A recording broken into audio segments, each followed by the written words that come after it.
Claire Jensen didn't expect much when she placed a last-minute $800 bid on a foreclosed locker in a forgotten corner of town. A few tools, maybe some rusted metal she could strip for parts, that's all she hoped for. But when she peeled back the tarp covering a dust-covered truck, what she found hidden inside would unravel a family secret buried for over 30 years and set her on a path she never saw coming. Before we dive into Claire's unbelievable story, let us know where you're tuning in from. And if stories of forgotten lockers, buried truths, and second chances move, you don't forget to hit that subscribe button. Tomorrow's journey? It just might change your life too. The sun sat low behind the row of metal storage units, casting long golden streaks across the cracked pavement. Claire Jensen adjusted her tool belt, squinting toward Unit 49C.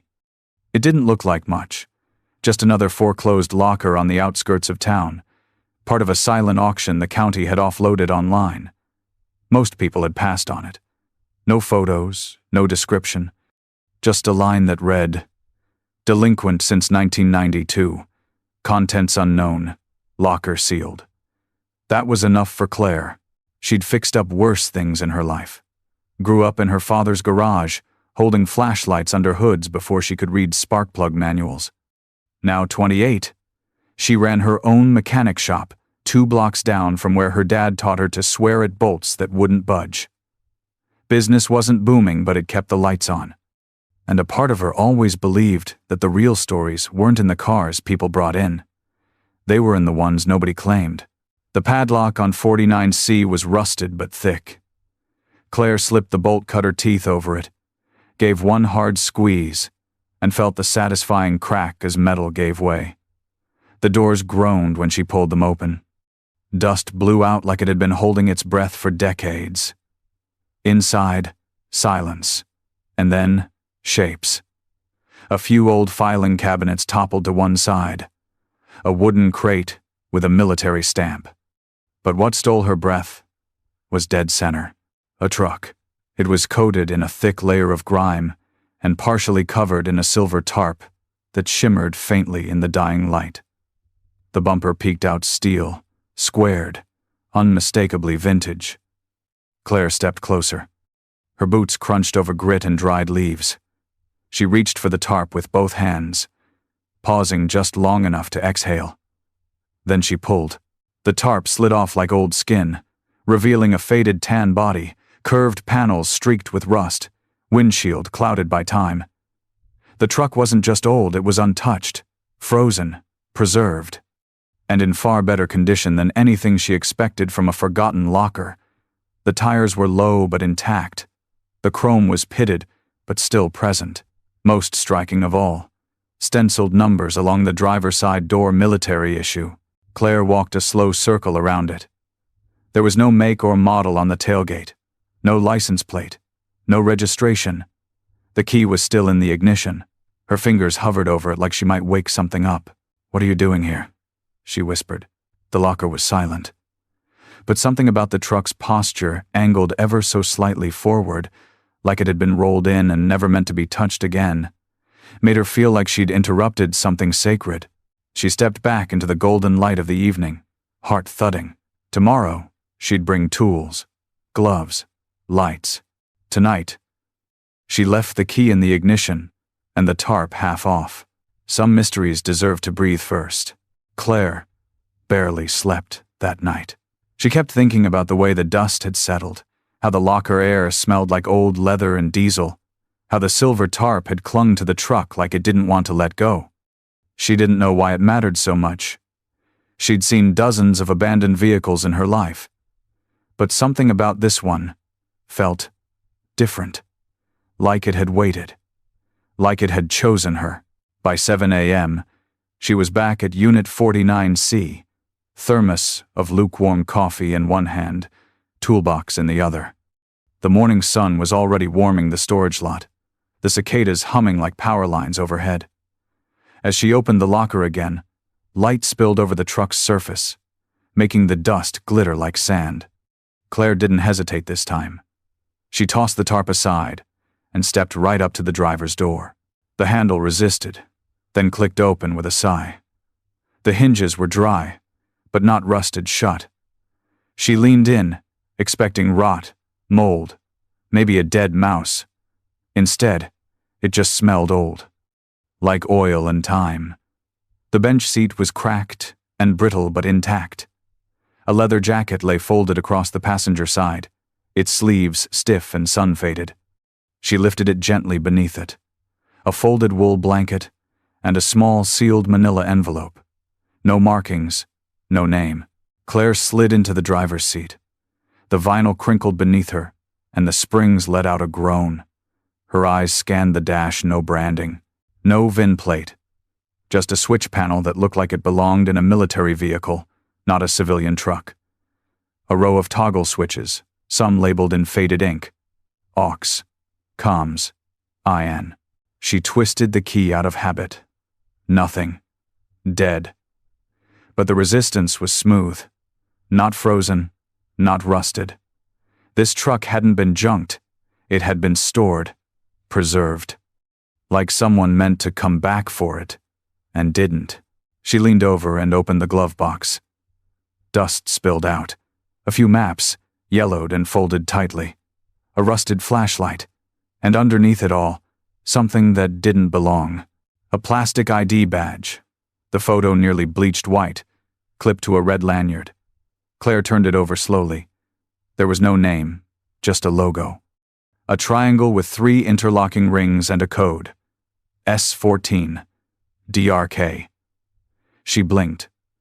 That logo, she'd seen it before, on one of her father's old toolboxes. She remembered asking him about it once, back when she was maybe 12. He'd gone quiet, said it was just government stuff, and changed the subject. Claire stared at the badge a moment longer, then slipped it into her pocket. Something in her chest tightened. Not fear, not excitement. Something in between. Recognition, maybe.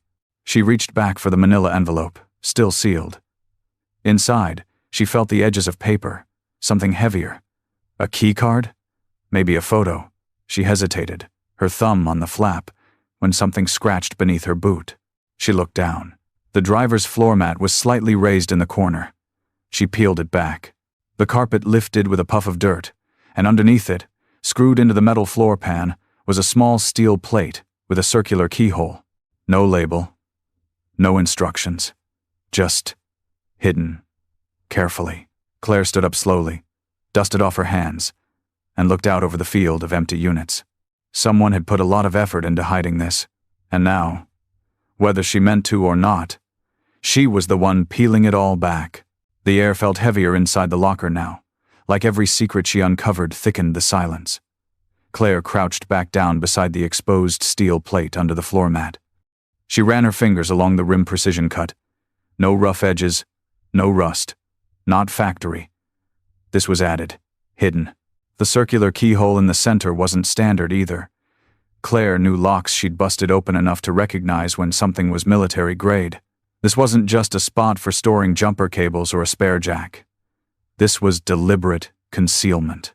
She grabbed her flathead from the toolbox and gently tapped around the edges of the panel, listening for hollow spots.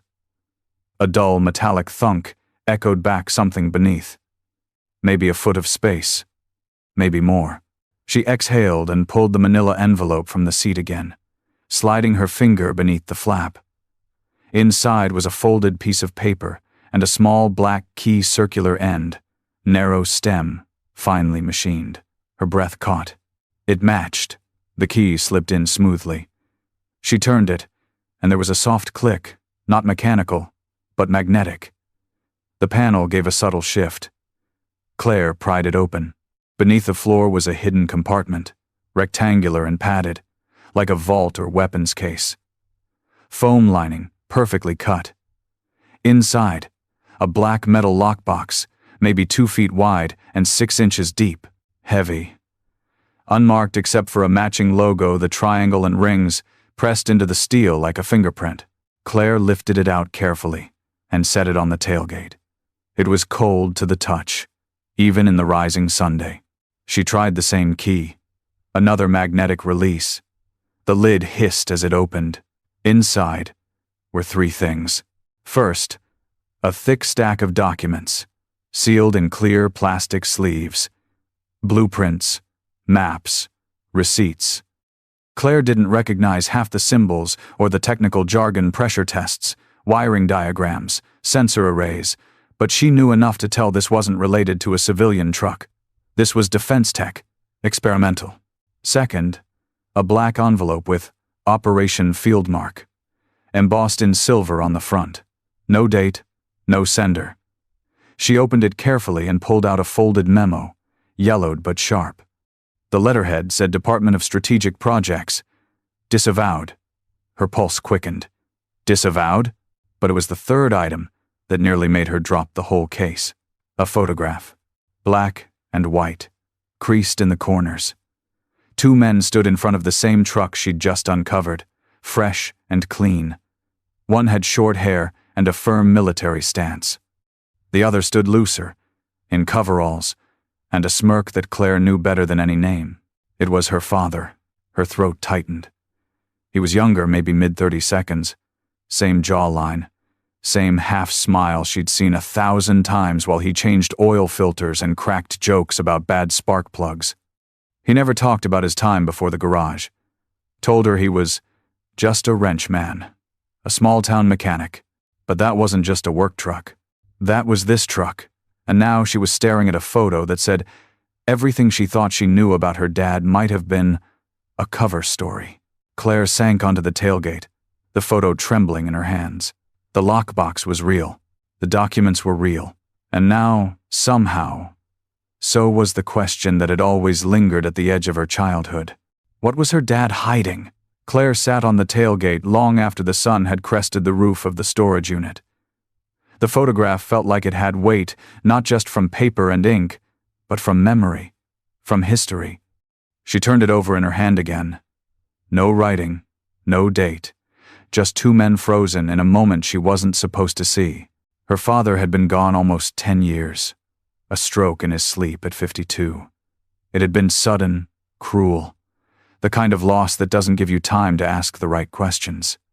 After the funeral, Claire had cleaned out his tools, boxed up his overalls, and tried to convince herself he'd just been exactly what he said he was. A simple man with grease on his hands and music in his shop. But this photo, this truck, said otherwise. She flipped through the stack of documents again. Most of the blueprints were dense, filled with schematics for wiring systems she couldn't decipher. One page had a rough sketch of the truck's underside, detailing the vault compartment. Another listed parts and materials with military procurement codes. But one caught her eye. It was a scanned letter. Top corner, for eyes only, S. Jensen. Claire blinked. S. Jensen. Her dad's name was Samuel. The letter was short. A typed memo with only 3 lines. Unit 49. C secured per fallback protocol. Vehicle assets sealed. Jensen clearance required for reactivation. Do not engage unless operation compromised. There was no signature. No explanation. Claire leaned back against the truck, her heart drumming against her ribs. She was shaking, but not from fear, from adrenaline, from confusion, from the sharp, rising sense that nothing about her childhood was as simple as she thought. She pulled out her phone and scrolled through old photos until she found the one she'd taken in the garage right before her father passed. There it was, tucked in the background, the old metal toolbox. On the front, the same triangle and rings logo, faded from years of shop dust and wear. She had asked him once what it was. He'd paused, looked down at her with a smile that didn't quite reach his eyes, and said, "Just a chapter that's closed, kid." But it hadn't been closed. Not really. It had been locked away, hidden in a storage locker 30 minutes from where they'd lived, sealed under steel and silence. Claire stood and paced, hands on her hips, staring down the length of the truck. Her mind was racing. Why had he hidden all this? What was Fieldmark? And who was the other man in the photo? Then she remembered something. Her father had a box he kept locked under his workbench. She had never been allowed to open it. After he passed, she'd tried, but the key was gone. She still had it, in her garage, unopened. Her pulse quickened. If that box was connected to this, if it held the missing pieces, she didn't finish the thought. She just grabbed her tools, loaded the documents into her backpack, and slammed the locker doors shut behind her. It was time to go home, not just to the garage she built, but to the one her father left behind. Because whatever this was, it had just become her story now. The sun was dipping low by the time Claire reached her father's old garage. It was technically hers now, inherited along with the debts and creaky roof after his passing, but most of it still looked the way he left it. Dust on the rafters, old license plates nailed to the walls, the same cracked stool beside the workbench where he used to eat gas station sandwiches and hum. Johnny Cash through his teeth. She hadn't changed much. Couldn't bring herself to. She pulled the box from beneath the bench. It was heavier than she remembered, about the size of a small toolbox, but reinforced, with a thick lock rusted from time. Claire ran her fingers along the lid. That triangle and rings logo was stamped right into the steel, just like on the photo, the vault, the envelope. She didn't have the key, but she had a pry bar. It took her nearly 10 minutes, a bruised palm, and more than a few muttered curses, but eventually the lock cracked with a hollow snap and the lid creaked open. Inside, she found more documents, faded photographs, a bundle of envelopes, yellowed and fragile, a pistol she immediately set aside. And at the very bottom, a small black notebook, cracked leather binding, initials in gold, S.J. She opened to the first page. Claire, if you're reading this, I'm gone. Her breath caught.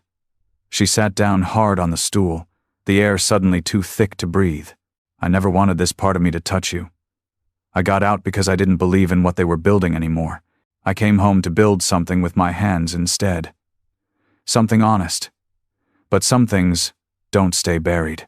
The entry was dated the 9th of June, 1993. The same year the storage unit was sealed. The same year she turned 5. She flipped to the next page. If anyone ever finds 49C, they'll find the truck. I never finished what Fieldmark started.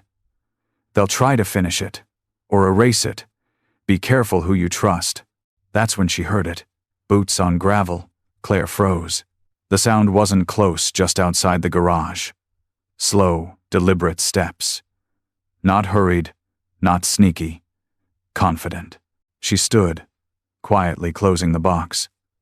The pistol still lay on the bench, but she didn't touch it.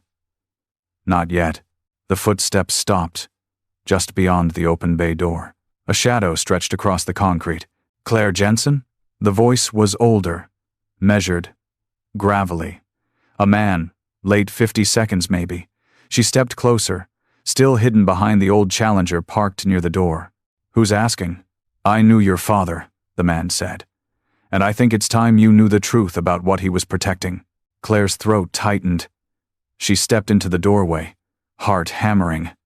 The man wore worn jeans, a leather jacket zipped halfway, and a face that looked like it had seen too many winters. His gray hair was swept back, and a scar traced the edge of his jaw like a signature. You were in the photo, she said before she could stop herself. He nodded slowly. Name's Hart. Jacob Hart. I was his partner, a long time ago. Claire stared at him, her father's notebook clutched to her chest. I buried this for a reason, she said. Why now? Because someone else is digging, he replied, voice low. Fieldmark isn't dead, and you just opened the last door. For a long time, Claire didn't move.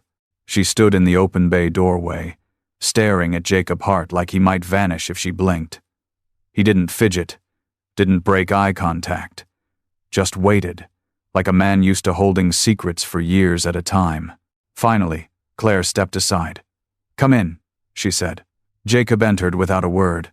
The old garage lights buzzed overhead as she led him to the bench, where the lockbox still sat open and the pistol lay untouched. He glanced at the contents briefly, then at the notebook in her hands. You found it, he said, not quite surprised. Sam always said you would. Claire kept her voice steady. You were in the unit? I watched from a distance, Jacob said. Didn't want to interfere, unless you opened the compartment. You mean the vault under the truck? He nodded. That wasn't part of the original build. Sam added it during Fieldmark's collapse. Said if they were going to bury it, he was going to bury it right. Claire narrowed her eyes. Bury what? Jacob pulled up a stool, sat slowly. His joints creaked louder than the seat. Fieldmark was a prototype division, he began. Off-the-books military R&D. They weren't building weapons. They were building ghosts, mobile platforms designed to disappear. No license. No tracking. The kind of thing you drive into a situation, extract what matters, and leave no trace. And that truck was one of them? Claire asked. The last of them, Jacob said. Project 7, a rolling safe house. Hardened comms, fuel reserves, signal blockers, and a vault. That compartment you opened was meant to hold documents, personnel IDs, even intelligence material in the field. What? Claire's stomach turned. She looked back toward the shop entrance, picturing the truck as something more than a machine. Something meant to carry secrets. My father built that? She asked. Built it, Jacob said quietly. Then ran from it. When Fieldmark fell apart, most of us walked away. Some didn't make it out. Sam made sure Unit 49C disappeared under a stack of bad paperwork and 20 years of dust. Claire shook her head. So why now? Why show up after all this time? Jacob pulled a small metal cylinder from his jacket. Because that vault wasn't empty. He set it on the workbench. It was matte black, sealed at both ends. No markings. Claire leaned in. I pulled this before you got there, Jacob said. Didn't want it falling into the wrong hands, but it belongs to you now. She hesitated, then twisted the cap. Inside was a microfilm reel, no bigger than a spool of thread, wrapped in foil, labeled in faint ink. Op, Echo, S. Jensen, red line variant. Active. Claire blinked. Active? Jacob's jaw tightened. Some part of Fieldmark is still alive. And this whatever's on that reel is why they'll come looking. The words hung in the air like smoke. Claire stepped back, mind racing. Her father hadn't just locked up a truck or a set of blueprints. He'd hidden evidence. A heartbeat from a dead project that wasn't quite dead. She looked up at Jacob. What do I do with it? You finish what he started, he said. But first, he nodded toward the truck. We get her running. They didn't speak for a while. Jacob pulled the tarp back over the front of the truck, almost reverently, like he was covering a body instead of a machine. Claire stood by the workbench, the microfilm reel still resting in her palm, its weight far greater than its size. The garage buzzed faintly with the sounds of late evening insects against the screen door, the hum of distant streetlights. Do you know what's on this? She asked. Jacob shook his head. No one does. Sam wouldn't even tell me. Only said that if it ever surfaced again, someone had to know how to read it. Someone who still remembered what it all meant. Claire raised her eyes. But why me? Why leave it all for me? He looked at her then, not with the calculation of a spy, but the softness of a man carrying something too long. Because he trusted you. Because he knew you'd question it. He always said you had a mind like a crowbar. If something didn't open, you just kept pushing until it did. She smiled faintly at that. It sounded like her dad. After Jacob left, she stayed in the garage, locking the doors and switching off the outside lights. She couldn't sleep, not yet. There was too much humming through her blood. She climbed into the truck again, this time with her father's notebook in hand. The bench seat creaked under her weight. She reached under the passenger side floor panel, where the lockbox had been, and ran her hand along the inner wall of the hidden compartment. Her fingers caught on something, a slot she hadn't noticed before. She pulled it open gently. Inside was a small canvas pouch. She unzipped it. Letters. Dozens.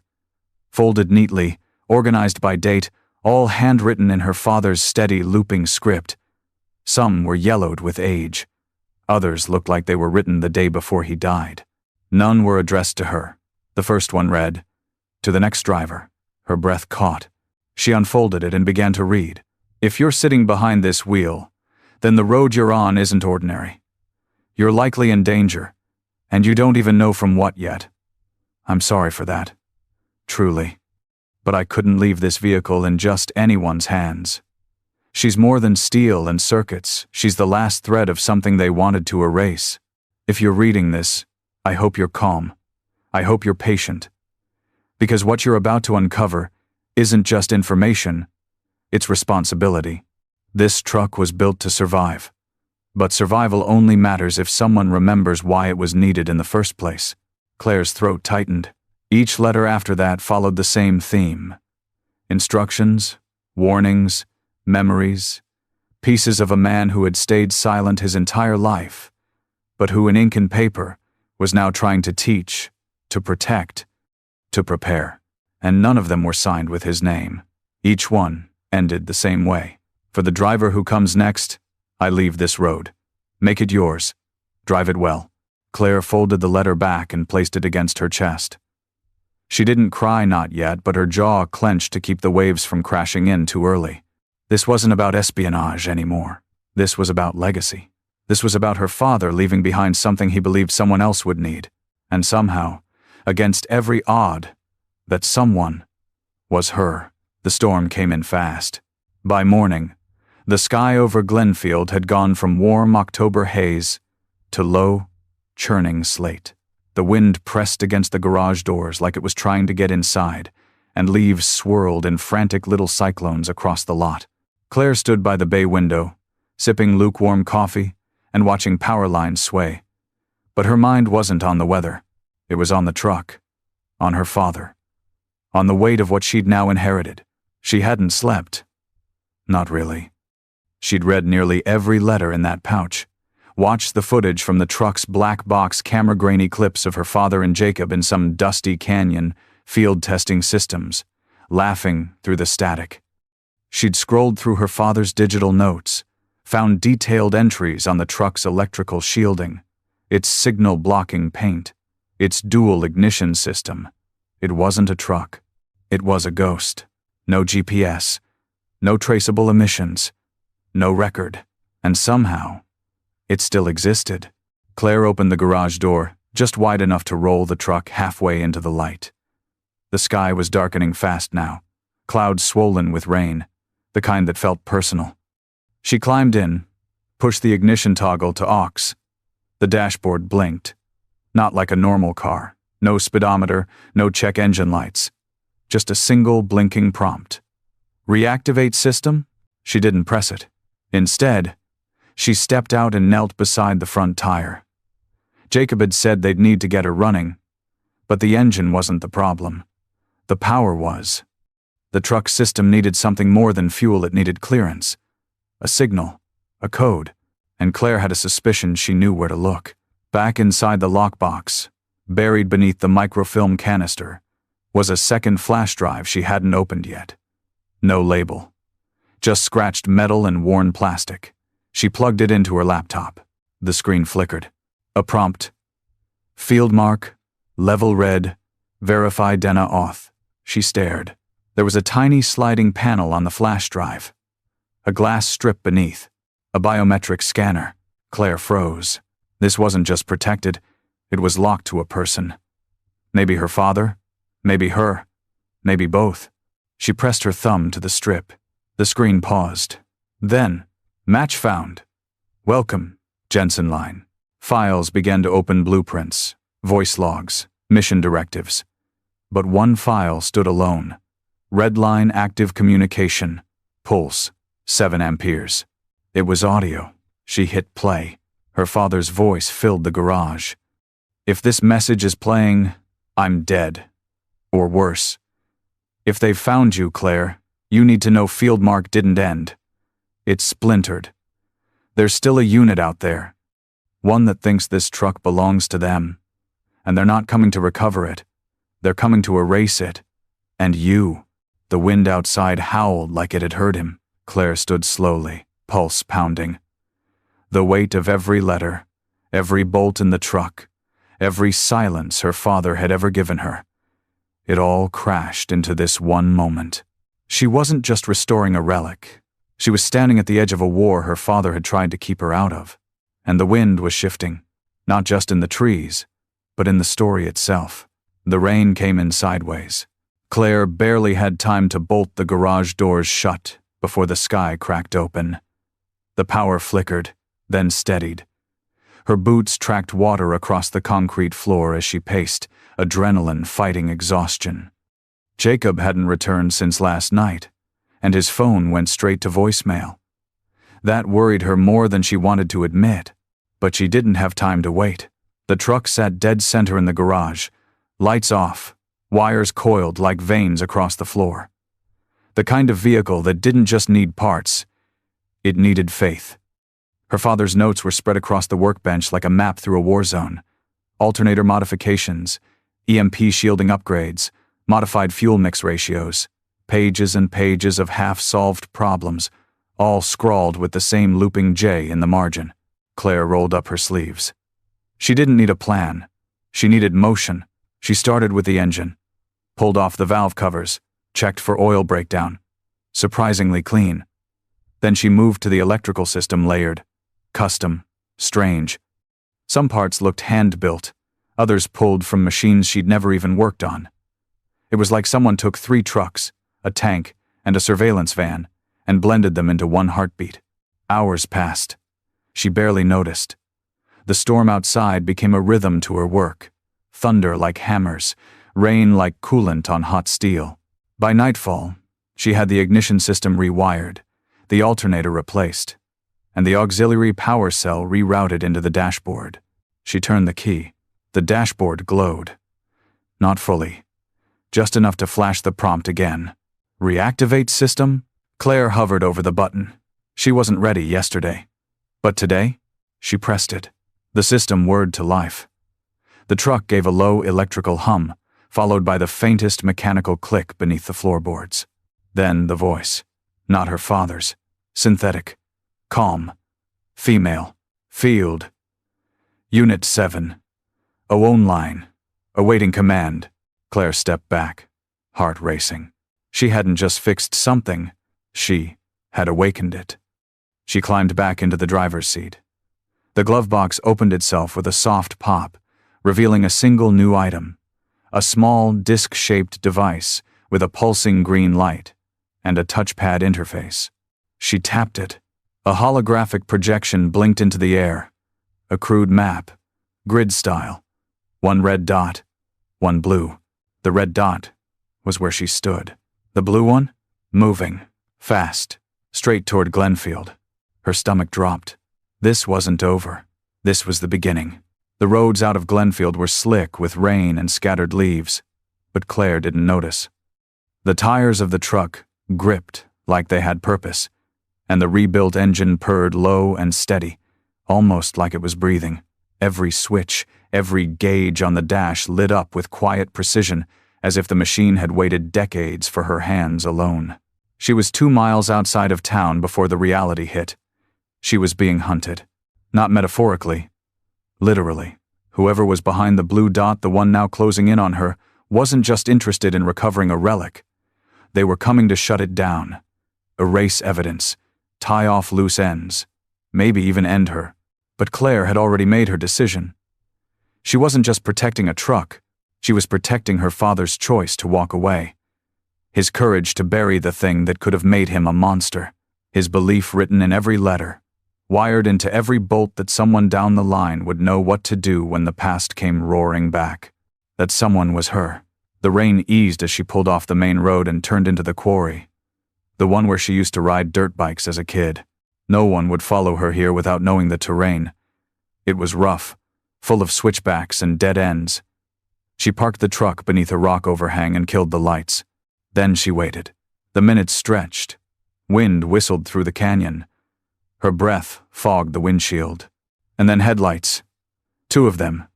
Cresting the ridge. Not local. Military grade. She recognized the shape. A pursuit vehicle. Reinforced. She didn't panic. She flipped open the center console, revealing a second dashboard she'd rewired that afternoon. Aux mode. Jam frequencies. Activate cloaking grid. Her thumb hovered, then pressed. The air around the truck shimmered. Lights off. Signal dead. She became a shadow. The vehicle crept past, scanning, slowing but never seeing. Claire waited until the engine sounds faded. Then she exhaled, her chest finally softening. She drove back into Glenfield at sunrise. The world was quiet again. At the garage, she parked the truck inside and locked every bolt. Not out of fear, but respect. Some things needed time to settle. And some tools, no matter how dangerous, were only as good or as evil as the hands that held them.